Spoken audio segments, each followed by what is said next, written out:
ഒമാനിൽ പ്രളയത്തിൽ മരിച്ച മലയാളികളുടെ എണ്ണം നാളെ ആയിരിക്കുന്നു. ഇന്നലെ കാണാതായ മലയാളി പാലക്കാട് തൃത്താല സ്വദേശി റംലത്തിന്റെ മൃതദേഹം കണ്ടെത്തിയിട്ടുണ്ട്. മോർച്ചറിയിൽ സൂക്ഷിച്ചിരിക്കുന്ന മകൻ യൂനുസിനെയും റംലത്തിന്റെയും മൃതദേഹം ഒന്നിച്ച് നാട്ടിലെത്തിക്കും.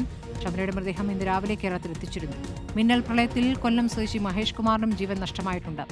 എസ് രഞ്ജിത്ത് വിവരങ്ങൾ നൽകുന്നു ദുബായിൽ നിന്നും. രഞ്ജിത്ത്, ഇപ്പോൾ മിന്നൽ പ്രളയത്തിൽ മലയാളികൾ കൊല്ലപ്പെട്ടു എന്നുള്ള വാർത്ത, ഇതിൽ ഒരു മൃതദേഹം നാട്ടിലെത്തിച്ചിട്ടുണ്ട്. എന്നാണ് ഇപ്പോൾ അറിയാനാവുന്നത്? അതായത് സ്മൃതി, ഇപ്പോൾ ശനിയാഴ്ച പുലർച്ചെ ഉണ്ടായ മിന്നൽ പ്രളയത്തിൽ അപകടത്തിൽപ്പെട്ട റംലത്തിന്റെ മൃതദേഹമാണ് ഇപ്പോൾ കണ്ടെത്തിയിരിക്കുന്നത്. ഈ അപകടത്തിൽ റംലത്തിന്റെ മകൻ യൂസഫും അതുപോലെ തന്നെ ഇവരുടെ കുടുംബ സുഹൃത്ത് ഷംലയ്ക്കും ജീവൻ നഷ്ടമായിരുന്നു. എന്നാൽ ഈ റംലത്തിനെ കണ്ടെത്താൻ സാധിച്ചിരുന്നില്ല. അതിന് പിന്നാലെ സിവിൽ ഡിഫൻസ് വിഭാഗത്തിന്റെ നേതൃത്വത്തിൽ മണിക്കൂറുകൾ നീണ്ട തെരച്ചിൽ നടത്തിയിരുന്നു. അതിന് പിന്നാലെ അല്പസമയം മുമ്പാണ് റംലത്തിന്റെ മൃതദേഹം കണ്ടെത്തിയിരിക്കുന്നത്. അതായത് ഈ അപകടം നടന്ന സ്ഥലത്ത് നിന്നും വളരെ അകലെയായിട്ടാണ് മൃതദേഹം കണ്ടെത്തിയത്. അത് പിന്നീട് ഇപ്പോൾ മോർച്ചറിയിലേക്ക് മാറ്റിയിട്ടുണ്ട്. ഒപ്പം തന്നെ ഇൻക്വസ്റ്റ് നടപടികളൊക്കെ ഇതിനകം തന്നെ പൂർത്തിയാക്കുകയും ചെയ്തിട്ടുണ്ട്. ഈ അപകടത്തിൽ മരിച്ച യൂസഫിന്റെ മൃതദേഹം ഇപ്പോൾ ഈ ആശുപത്രിയിലെ മോർച്ചറിയിലാണ് ഉള്ളത്.